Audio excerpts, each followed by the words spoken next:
mura kong nag-yellowish. Tapos sige sakit akong tiyan. Pero kato actually wala to na ako ibati nga kanang dugay, murag kato lang nakita nga na nagsakit akong tiyan nga grabe nga sakit. Tapos ang finding mo tong liver cirrhosis, pero tapos gallstone. Sakit akong tiyan gud sa gallstone. Mo siguro ang gallstone mo ato ang isa nga nakasakit sa akong tiyan. Naay usa ka amigo na ako nga doktor, dili lang nako siya ngalanan. Siya naghatag nako for nagsikan opinion ko sa iya, tapos ingon siya nako nga try sa bulwa, hinaay herbal alternatibo.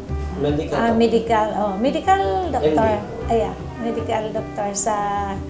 Medical doctor siya ang nag-advise nako try to second opinion. Kung dili ko gusto na magpa-opera.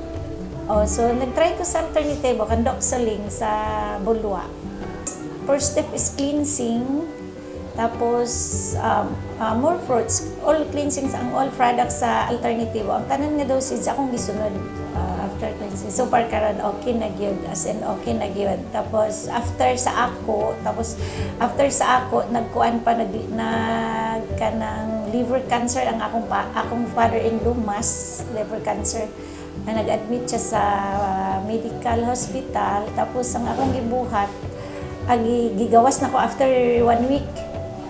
After 1 week murag kuan naman yun siya, 3 to 6 months naman ang taning sa iya. So gitry na ko sa alternative kung sa akong namgod sa akong nauna kung okay lang kuhaon na siya is okay lang, basta dili na namo ablihan kay naka-advise naman gud siya for kuan tubo kuan o kuan ang iyang liver patanawon siguro kung sa stage sa iyang cancer, pero as in dako naman kay ang mas kay dili naman siya makahigda, magsandig na lang. So dako wala siya diri karon, pero super last year karon is kaduha na nagbakasyon sa bul, as in back to normal.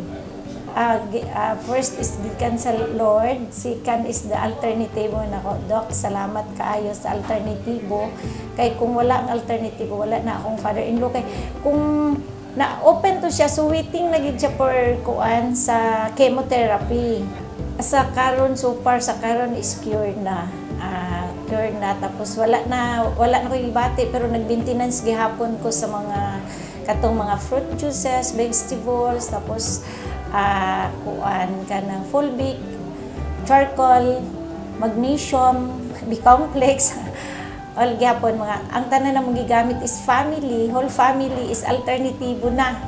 Pati ang bana na sa barko alternatibo na gyapon nga gigamit.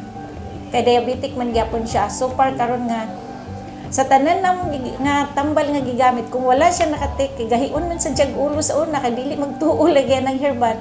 Pero karon super nga wala na sa iya. Nag-take na siya fulvic, magnesium, all nga products alternative. Super maayo na. Wala na daw niya gibati itong bugat siyang lawas, sakit siyang lawas. Okay na kayo. Manang ang akong gabuhaton, mag-LBC ko, pick up na lang nila kung asa sila dati. Ang tao manggod katong uban duha-duha. So, pero sa akong nakita sa cancer case, mas the best ang alternatibo yun. Kay ang cancer, once nga chemo, kay duha, na ako'y sister, na ako'y brother nga nag-cancer. Ang isa nag-cancer kay na-disgrasya sa motor. Ang isa nag-cancer sa sinus. Pag after sa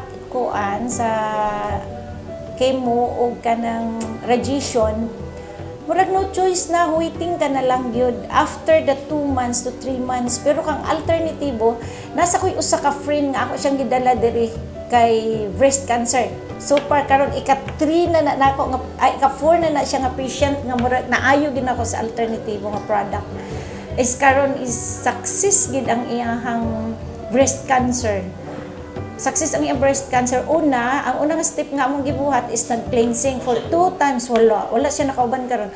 2 times siya nag-cleansing. After cleansing, nag-heal kay naghubag naman kay ang breast paingon sa likod. Paghiyos check up na kung balik ang Doc Ed. After murag nag-suggest sa Doc Ed nga kuha ang katong mask. Pag after kuha, back to cleansing. Tapos Hantud karon nagpadayon gid siya sa alternative. So far clear na gyud success. Atong i-invite ang katong mga naigibati or wala pay gibati nga mag-try visit sa alternatibo, mag-try o gamit sa alternatibo, tanan diabetic, high blood, tanan nga mga try sa alternatibo. Ang paggamit mo sa alternatibo dapat heartily, kanang trust, para sa atong pag-trust sa Lord. So, blessed gikan sa Lord ang alternatibo. So, gi-invite na ko ang tanan nga naisakit, labi na itong mga cancer, high blood, diabetic, try sa alternatibo. The best. I'm Elizabeth Gamulu, 52 years old, from Camp Phillips, Manolo Fortich, Bukidnon.